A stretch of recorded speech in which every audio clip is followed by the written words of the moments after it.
problème aujourd'hui sur la bourse de Tunis. Donc c'est que les sociétés ont du mal à communiquer de façon optimale et efficiente sur leurs chiffres, sur la communication financière. Il faut savoir que chaque société cotée est obligée tous les trimestres de publier ses indicateurs d'activité et à la fin de l'année de publier ses bilans, ses états financiers.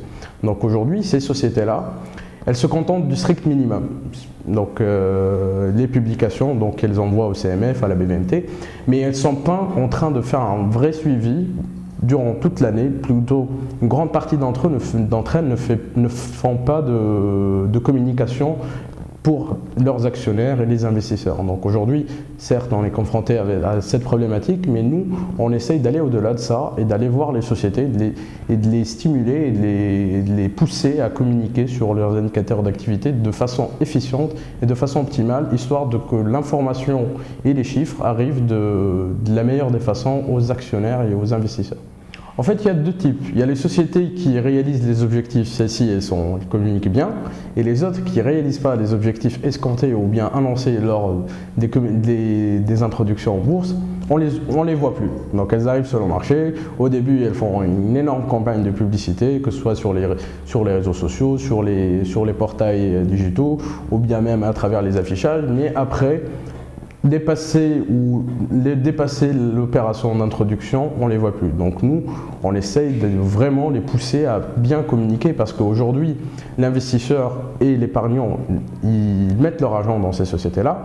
Ils aimeraient bien aussi être informés de toute l'actualité et des chiffres de ces sociétés-là. Aujourd'hui, c'est principalement les intermédiaires en bourse qui gèrent les opérations de communication financière. Donc il y a les listing sponsors qui sont eux en charge d'accompagner les sociétés dans leur communication financière.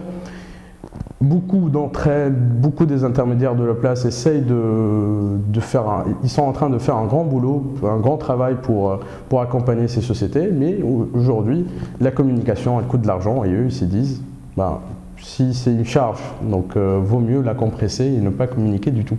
Donc voilà. Aujourd'hui, la plus grosse problématique auquel j'ai été confronté au début, c'est de ne pas connaître les gens, ne pas connaître l'écosystème dans le monde de la communication, principalement de la communication digitale en Tunisie.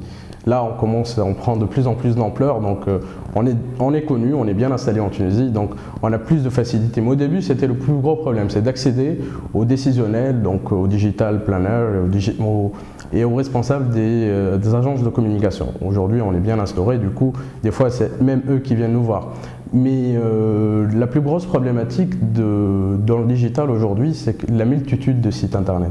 Donc moi, si j'ai un conseil à donner aux gens qui se lancent dans les médias digitales, vaut mieux se spécialiser sur des niches bien spécifiques. Parce que vu la multitude des sites généralistes et la concurrence sur ce segment-là, et aussi la concurrence de Facebook, de Google et de YouTube, si vous vous lancez dans le média digital, vaut mieux vous spécialiser dans une niche, que ce soit le tourisme comme Tunisco, ou bien la bourse, ou bien parce que nous on est conscient aussi, même si la bourse, que la concurrence crée la richesse. Donc on acquérait très bien la concurrence sur ce segment-là.